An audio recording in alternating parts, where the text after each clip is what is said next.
এই দুনিয়ায় যে হাসে হতে পারে কিছু সময় পরে সে কাঁদবে, এই দুনিয়ায় যে কাঁদে হতে পারে 10 দিনের মাথায় সে হাসবে। আজকে যে সুখে আছে কালকে হয়তো সে দুঃখে আছে, আজকে যে দুঃখে আছে হতে পারে কালকে সে সুখে আছে। দুনিয়া তো অবস্থা বদলায়।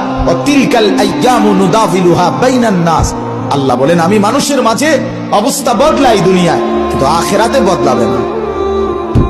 আখিরাতে কি হবে না ভাইয়া? যেন তোমরা যারা ছেলেরা আছো তোমরা নিজেরে আরেকবার ভাবতে শিখো, তুমি মুসলমান, তুমি মানুষ।